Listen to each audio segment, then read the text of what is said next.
All right, let's dive right into what I honestly think is one of the most fascinating financial paradoxes out there.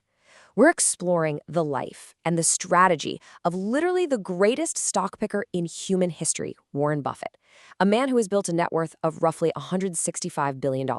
But here's the crazy hook for this explainer today. This absolute titan of Wall Street actually has a shockingly unglamorous, almost painfully boring blueprint for how the average American should invest. And spoiler alert, no, it does not involve picking a single stock. What's genuinely wild here is the sheer tension between these two realities. On the one hand, you have this sprawling empire built over 8 decades of relentless, brilliant stock analysis. On the other, you have the exact specific instructions Buffett left in his will for the cash he's leaving his wife. His advice? Put 10% in short-term government bonds and 90% in a very low-cost S&P 500 index fund. That's it. The guy who built a trillion-dollar conglomerate wants his own family's wealth parked in basically the most boring product in finance. To understand how both of these truths can coexist, we really have to look at how he actually built that fortune. Part 1, an 11-year-old's mistake and the cost of impatience. To really grasp where his ultimate advice comes from, we actually need to rewind all the way back to 1942. America was at war, the adults were panicking, but an 11-year-old Warren Buffett pooled exactly $114.75 of his hard-earned money, literally cash from selling chewing gum and delivering newspapers, to make his very first trade. He wasn't playing a game here. He was making a committed business decision. So he buys Citi's Service Preferred stock at $38. Almost immediately, the price crashes down to $27. Young Buffett is sweating, he's feeling the pressure. Months later, it creeps back up to $40. And he does what pretty much any nervous beginner would do. He sells. He locks in a tiny profit and feels this massive sense of relief. But then, the stock absolutely skyrockets to $200 a share. His panicked impatience cost him a massive fortune, but it delivered a lifelong lesson.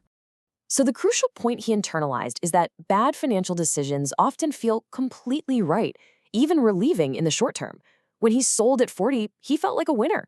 But the invisible cost of that impatience was catastrophic.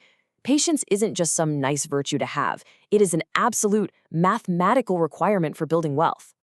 Which brings us to part 2, scavenging for cigar butts, the unreplicable genius.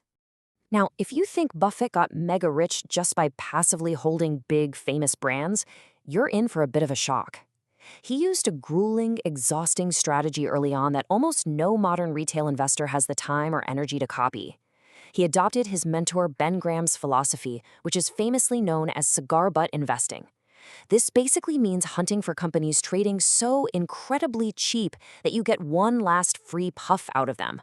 A perfect example was the Sanborn Map Company. Wall Street priced it at $45 a share because they saw it as a dying map maker. What they completely ignored was that it held $65 a share in pure cash and investments hidden away in its vault. Buffett saw the math, bought up 43% of the company, and forced management to unlock that hidden value. But look at what it actually took to uncover those deals back in the 1950s. I mean, this is not Wall Street glamour, right? He took a train to Washington, D.C. on a Saturday, banged on Geico's locked doors, and interrogated an executive for 4 straight hours. He sat in a room, turning 20,000 pages of tiny print in Moody's manuals, just looking for mispriced companies. He literally drove farm to farm in rural Nebraska, buying forgotten paper stock certificates directly from farmers. He treated investing like hardcore investigative journalism, spending thousands of hours doing the exhausting work that eventually generated 30% annual returns. All right, part 3, the moat and the snowball, shifting to greatness. But you know, as his wealth absolutely skyrocketed into the millions, that old strategy kind of broke down. There just were too few cigar butts left to buy. His partner, Charlie Munger, forced a massive pivot. It was time to start buying great businesses. They put this to the test by buying See's Candies for $25 million. And Buffett actually hesitated at first because it looked way too expensive based on raw assets. But Munger convinced him the brand's incredibly loyal customers and pricing power, what they call its moat, were well worth a premium. That single $25 million purchase ultimately generated over $2 billion in profits. And fast forward decades later, that exact same focus on intense consumer loyalty is why Apple made up a whopping 50% of Berkshire's massive stock portfolio by late 2023. Think about that. Buffett, the guy who avoided tech like the plague for decades, saw Apple not as a tech company, but as the ultimate consumer brand with a fiercely loyal ecosystem. That single, highly concentrated bet added tens of billions to his balance sheet. Part 4. The 50% Guarantee. The Size Anchor. Okay, so here is the massive structural advantage that you actually have over Warren Buffett today. Back in 1999, he mathematically guaranteed he could still crush the market if he just had small amounts of money. If he had just $1 million, he'd be right back in the Moody's manuals, finding those tiny $50 million mispriced gems. But Berkshire is so huge today, holding hundreds of billions in cash, that if a tiny gem goes up tenfold, it doesn't move the needle. It's literally just a rounding error for them. His size is his biggest anchor. Your small size? That's your biggest superpower. Well, assuming you have the time to read 20,000 pages of financial statements. But let's be real, Buffett knows the average American isn't going to do that. And frankly, neither can the professionals. In 2008, Buffett made a famous $1 million bet that a plain, boring Vanguard S&P 500 index fund would beat a hand-picked basket of elite hedge funds over a decade. And what happened? The Do-Nothing Index Fund returned nearly 126%, while the smart money hedge funds averaged just 22%. It's like a Toyota Camry on cruise control, utterly lapping the Formula One pit crews. Which leads us perfectly to Part 5, the boring path to wealth, the ultimate blueprint. If you take a mental screenshot of any part of this explainer today, make it this one, because this is the step-by-step formula for financial independence straight from the Oracle of Omaha. Step 1, kill the debt. Step 2, build a real emergency cash buffer so you are never forced to sell stocks when you're down.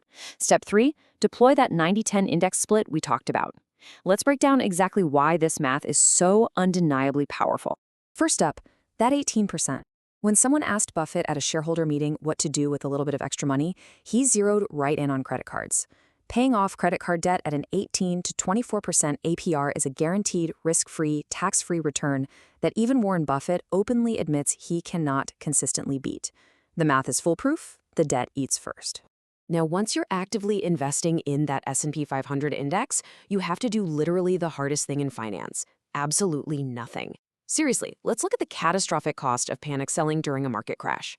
A study found that if you leave $10,000 in the S&P for 20 years, it grows significantly. But if you get scared, try to time the market, and miss just the 10 best days in a 2-decade span, your potential $71,000 return gets slashed to just over 32 grand. That is less than half. And here is the truly sadistic punchline of the stock market. 7 of those 10 best days typically happen within 2 weeks of the 10 worst days. The recovery hides right next to the crash.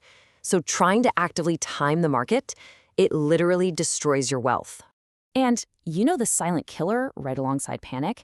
It's fees.